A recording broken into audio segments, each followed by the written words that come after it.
여러분, 오늘 이 자리에 모이신 여러분들 다시 한번 축복합니다. 여러분들이 이곳에 계신 것은 전적인 하나님의 은혜입니다. 우리의 힘으로 온 것 같고, 우리의 생각으로 온 것 같고, 우리의 의지로 온 것 같지만, 여러분, 그 전에 하나님이 우리를 이곳에 불러주셨습니다. 무슨 문제가 있습니까? 어려움이 있습니까? 여러분, 갈등이 있습니까? 그것이 무엇이든지 간에 주의 전에 들어오는 그 순간부터 하나님께서는 여러분들의 문제를 해결해 나가고 계심을 믿으시기를 주의 이름으로 간절히 축원합니다. 우리 이 믿음으로 오늘 우리에게 주신 말씀을 들읍시다. 여러분, 명예살인이라는 단어가 있습니다. 혹시 들어보셨나요?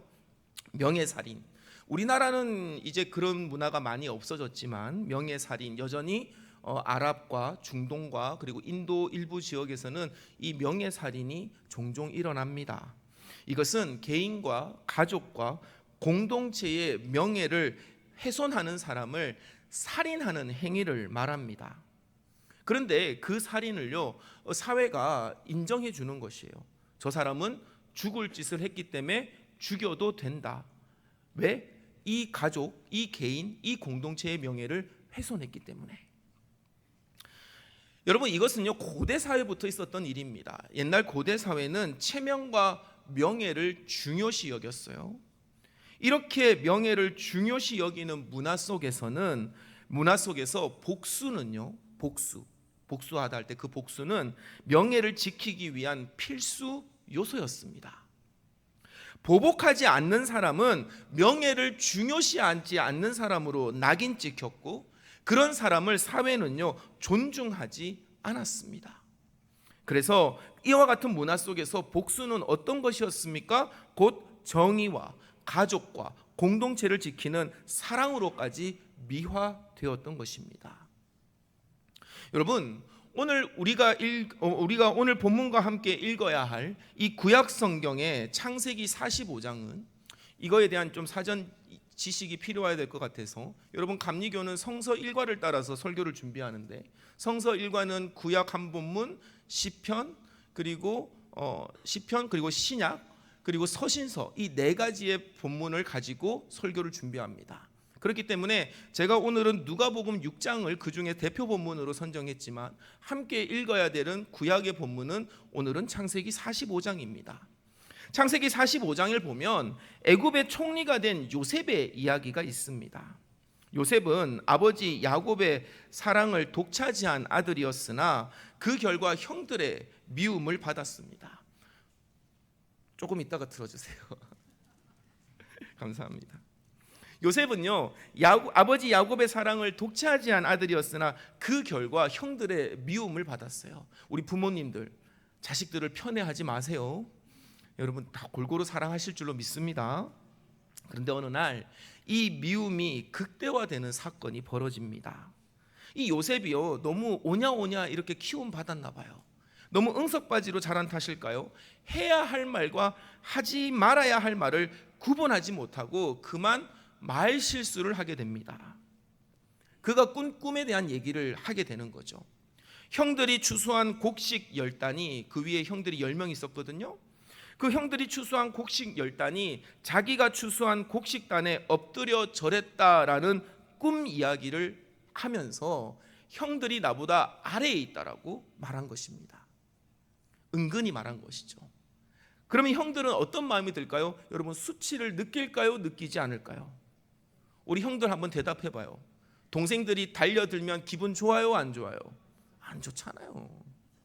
어디 감히 하늘과 같은 형을, 감히 하늘과 같은 언니를. 여러분, 이거는요 단순히 그런 감정의 문제가 아니라요 아주 수치를 주는 행위였습니다. 그럼에도 형들은요 참았어요. 왜 참았냐면 그 아버지가 요셉을 너무나 사랑했기 때문에. 그런데 이번에는 한술 더 뜹니다. 또 다른 꿈을 꾸는데 별과 달과 열의 별이 자신에게 절한 꿈을 형들에게 이야기한 것입니다. 아버지 야곱까지 나서서 이것은 요셉을 책망할 만큼 이 문제는 심각했습니다. 왜냐하면 이것은 형들뿐만 아니라 부모의 명예까지 실추시키는 발언이었기 때문에 그렇습니다. 그래서 형들은요 요셉을 죽이기로 결심합니다. 명예살인을 도모한 것이에요. 야, 이거 가지고 동생을 죽여? 우리 문화로서는 이해되지 않지만 명예를 중요시하는, 여전히 지금도 그 문화가 남아있는 중동의 문화에서는요, 이것이 가능한 일입니다. 단순히 시기하고 질투에 눈이 멀어서가 아닙니다. 이것은요, 명예를 지키기 위해서 그 요셉을 죽여야만 했던 것입니다. 그 죽음의 위기 앞에서 형 르우벤과 유다의 중재로 인해 요셉은요, 미디안 노예상에게 팔려 애굽으로 갑니다. 겨우 목숨을 건지게 된 것이죠.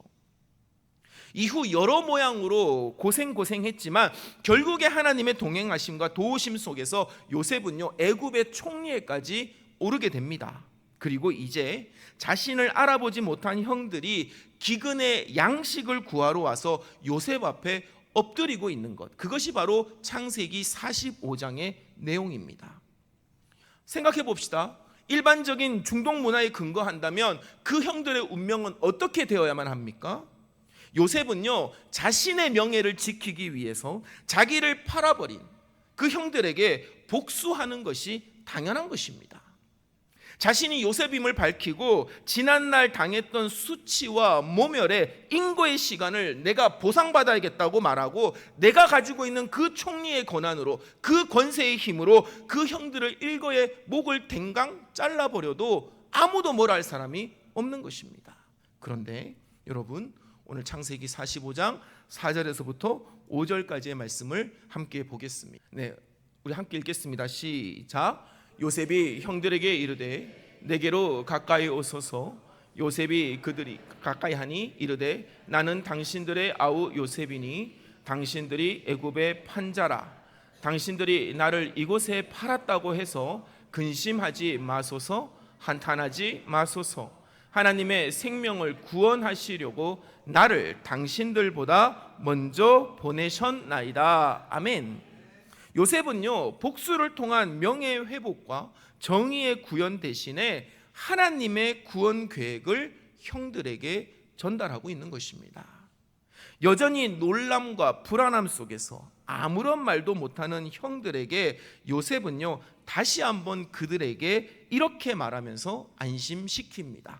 바로 45장 7절에서부터 8절까지의 말씀입니다. 우리 함께 읽겠습니다. 시작. 하나님이 큰 구원으로 당신들의 생명을 보존하고 당신들의 후손을 세상에 두시려고 나를 당신보다 먼저 보내셨나니, 그런즉 나를 이리로 보내니는 당신들이 아니요 하나님이시라. 하나님이 나를 바로에게 아버지로 삼으시고 그의 온 집의 주로 삼으시며 애굽 온 땅의 통치자로 삼으셨나이다. 아멘.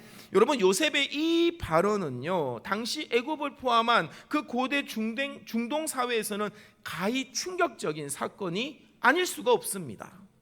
어떻게 요셉은요, 그 명예를 지키기 위한 그 절호의 기회를 포기할 수 있었을까요? 요셉은 자신의 명예보다 하나님의 영광을 더 중요시 여겼기 때문입니다. 자신의 명성이나 권세보다 자기를 구원하여 그 세워주신 하나님의 뜻과 계획에 순종하는 것이 더 가치 있는 일이었기 때문인 것이죠. 인간적인 복수로 그 명예를 지키는 것보다 하나님의 자비하심과 용서하심을 증거하는 것이 요셉에게는 더 가치 있고 더 의미 있고 더 중요한 일이었던 것입니다. 그리고 그것이 애굽으로 상징되는 온 세상과 구별되는 하나님 나라의 백성의 거룩한 모습임을 몸소 증명하고 있습니다. 예나 지금이나 눈에는 눈, 이에는 이라는 세상의 법칙은 건재합니다. 정도의 차이가 있을 뿐 이것은 세상 어느 곳에서나 통용됩니다. 이 법칙을 따르지 않는 사람을 바보라고도 얘기하고 멍청이라고까지도 비하하죠. 그러나 사랑하는 우리 대화교회 교회 여러분, 우리는 세상의 법칙을 따라 사는 사람들이 아니라 하나님의 나라의 원리 원칙을 따라 살아가는 주님의 백성임을 믿으시기를 주의 이름으로 간절히 축원합니다. 하나님은요, 자신의 명예에 급급하지 않는 것이 가장 명예롭다라고 우리에게 말씀하고 계십니다. 다시 한번 선포합니다. 하나님은요, 나의 명예에 급급하지 않는, 자기 자신에게 명예에 급급하지 않는 그것이 가장 명예롭다라고 말씀하고 계시는 것이에요. 성경이 말하는 강한 사람은 어떤 사람입니까? 분노를 쏟아내고 힘으로 권세로 짓누르는 사람이 아닙니다. 성경이 말하는 강한 사람은 온전히 절제하는 가운데 정의와 사랑을 균형 있게 행동하는 그 사람이 강하다라고 일관되게 우리에게 증언하고 있습니다. 이렇게 하나님은 말씀을 통해서 우리가 당연하다고 여기는 세상의 상식을 뒤집고 계신 것입니다. 예수님은 구약에서 말씀하신, 오늘 창세기 45장에서 보여주신 그 하나님의 자비와 사랑을 더 급진적으로 예수님은 삶 속에 적용하고 계십니다. 그것이 오늘 우리가 읽은 누가복음 6장의 말씀입니다. 원수를 사랑하라, 너희를 미워하는 자를 선대하라, 너희를 저주하는 자를 축복하라, 너희를 모욕하는 자들을 위하여 기도하라. 입뺨을 쳤냐? 젖뺨도 대라. 겉옷을 빼앗겼냐? 속옷도 내어줘라. 구하는 자에게 주고 네 것을 가져간 자에게 돌려달라고 말하지 말라. 여러분, 이렇게 사실 수 있습니까?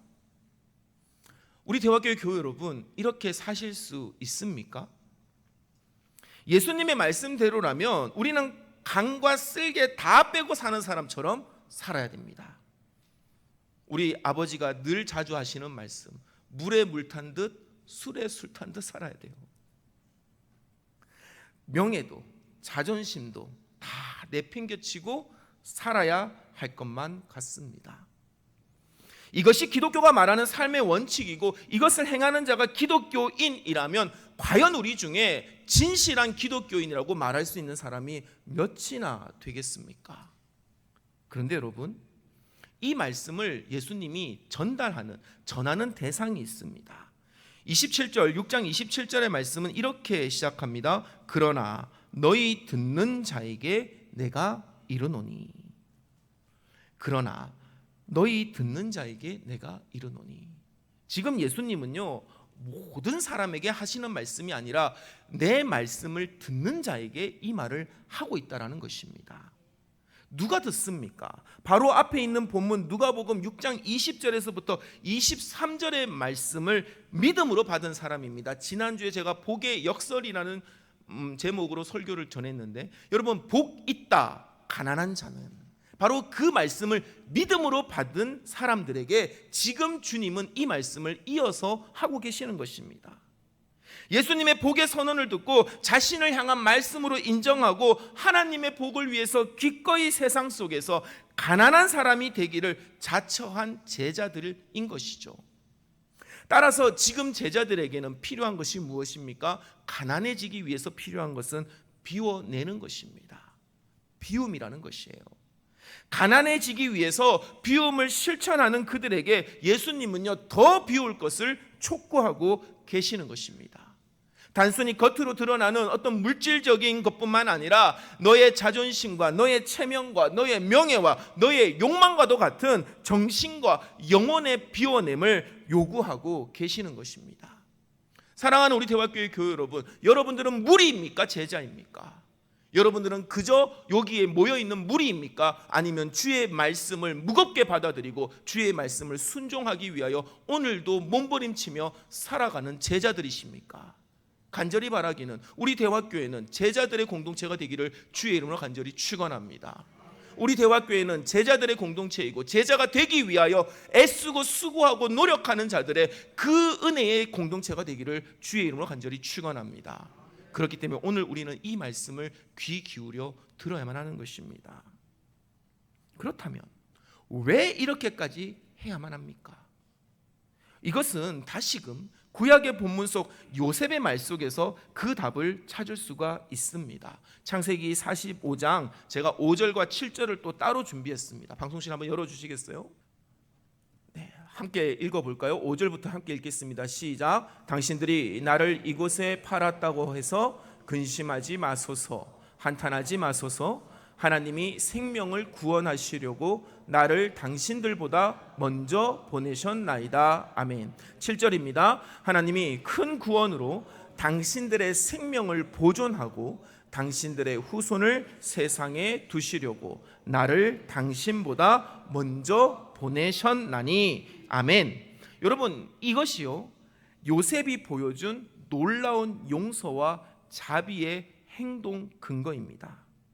하나님이 구원의 도구로 나를 먼저 보내어 주셨다. 그렇습니다. 오늘 왜 우리가 이 예수님의 6장의 말씀을 순종해야 됩니까? 왜 이렇게까지 해야 됩니까? 왜 강과 쓸개 다 뺀 사람처럼 살아야 됩니까? 왜 우리만 손해봐야 됩니까? 답은 간단합니다. 우리가 먼저 구원받았기 때문입니다. 우리가 먼저 구원을 받았기 때문이에요. 먼저 구원을 받아서 먼저 하나님의 선하심과 능하심과 자비하심과 사랑하심과 용서하심과 정의로우심을 증거하는 도구로 우리는 먼저 부름받았기 때문입니다. 여러분, 우리는 죄악이 만연하고 불의가 팽배한 이 패역한 세상 속에서 하나님의 나라를 선보여야 할 줄로 믿으시기를 바랍니다. 다시 한번 여러분에게 선포합니다. 우리는 이 죄악이 만연하고 불의가 팽배한 이 패역한 세상 속에서 우리는요 정말로 살아계신 하나님의 나라를 선보여야만 합니다. 지금의 세상과 비교할 수 없는 선진화된 세상이 있음을 우리는요 이 세상에 알려줘야만 하는 것입니다. 120년 전에 130년 정도 됐겠네요. 이제 130년 전에 조선은요 미국과 통상수교를 맺습니다. 그리고 미국에 이제 외교 사절단을 보냅니다. 배를 타고 일본으로 가서 일본에서 다시금 또 미국으로 가서 도착한 그들은요 깜짝 놀라게 됩니다. 기차가 다니고 그 화통 소리에 사람들이 그 외교 사절단이 놀라서 막 혼비백산 도망칩니다. 엘리베이터를 보고 깜짝 놀랐습니다. 아니 이게 사람이 어떻게 이렇게 무거운 걸 끌고 위아래로 옮겨 다닐 수 있습니까? 라고 말할 정도로 그들은요 깜짝 놀랐습니다. 그들은요 그 외교 사절을 마치고 돌아오는 길에 비누를 선물로 받았습니다. 이것이 무엇이요? 이것은 비누라고 하는 것입니다. 이것으로 손을 씻거나 몸을 씻으면 깨끗해집니다. 그러자 그 외교 사절단 중에 한 사람이 어떤 한 사람이요 대뜸 그 비누가 좀 컸나 봐요. 미국 사람들 크니까 비누도 큰가 봐요. 비누를 칼로 반쯤 자르더니 그걸 꿀꺽 먹는 겁니다. 왜? 유교 문화에서 가장 깨끗해야 될 곳이 어디입니까? 마음이니까. 여러분, 우리나라 그런 나라였습니다. 그들은요 자기들이 사는 세상이 전부인 줄 알았는데 그들은요 미국에 있는 선진 문물을 보면서 우리가 사는 것이 얼마나 미개하구나, 우리가 얼마나 정말로 뒤처져 있구나를요 절실히 깨달았던 것입니다. 사랑하는 성도 여러분, 우리는요 먼저 선진 시민으로 부름받음을 믿으시기를 바랍니다. 우리는 하나님 나라의 좋은 것을 이미 맛보았고 이미 경험한 사람들입니다. 그렇다면 우리는 그 좋은 것을 이 세상에 전해야 할 사명이 있는 것입니다. 여러분, 이것이 우리를 향한 하나님의 계획이고 섭리임을 믿으시기를 주의 이름으로 간절히 축원합니다. 여러분, 35절의 말씀을 한번 같이 읽어보겠습니다. 함께 읽겠습니다. 시작. 오직 너희는 원수를 사랑하고 선대하며 아무것도 바라지 말고 구워주라. 그리하면 너희 상이 클 것이요 또 지극히 높으신 이의 아들이 되리니 그는 은혜를 모르는 자와 악한 자에게도 인자하시니라. 아멘. 여러분, 우리 하나님은 어떤 하나님이십니까? 은혜를 모르는 자와 악한 자에게도 인자하신 하나님이라는 사실입니다.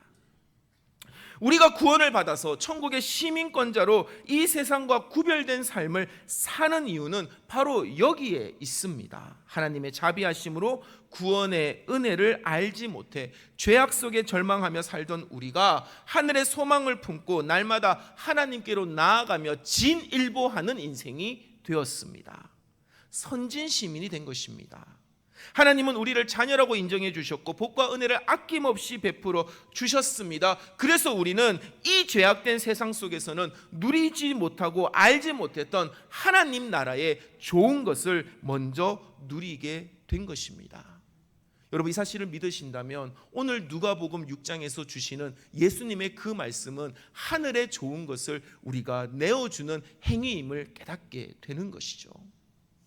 우리는 이미 하나님의 품 안에 있습니다. 모든 복과 은혜를 누리는 자들입니다. 그렇기 때문에 우리는 본문 속 예수님의 말씀에 순종할 수 있습니다. 우리는 이미 하나님 나라의 선진 시민으로서 하늘의 넉넉함을 품고 있기에 내어줄 수 있는 것입니다. 하나님의 넉넉한 사랑을 받고 있기 때문에 우리는 원수마저도 사랑할 여유가 있는 것입니다. 여러분, 여유는요, 가진 것에서 나옵니다. 내가 가진 것이 없는데 어떻게 남에게 내어줄 수 있겠습니까? 저와 여러분은 무엇을 가졌다고요? 이 죄악된 세상 속에서 우리는 하나님 나라를 가졌습니다. 우리는 하나님 나라의 좋은 것을 가졌습니다. 하나님의 풍성한 돌봄을 받고 있기에 우리는 미워하는 자들마저도 선한 마음으로 대할 수 있는 것입니다. 하나님의 풍족한 축복을 받고 있기 때문에 우리를 저주하는 자들 앞에서도 우리는 그들 앞에서 웃으며 축복을 전할 수 있는 것이에요. 하나님의 견고한 지지와 응원을 받고 있기 때문에 우리는요, 우리를 모욕하는 자들을 위하여, 그들을 위하여 기도할 수 있는 것입니다. 하나님의 아들 독생자 예수 그리스도께서 우리를 위하여 대신 십자가의 모욕과 수치를 당하셨고 죽으셨고 부활하셨기에 우리 역시도 뺨을 때리는 자들에게 다른 뺨도 내어줄 수 있는 것입니다. 우리를 위하여 십자가에 매달린 예수께서 로마 군인들에게 남은 옷마저 빼앗기며 조롱을 당했기 때문에 우리 역시도 겉옷마저, 그리고 겉옷뿐만 아니라 속옷마저도 내어줄 수 있는 것입니다.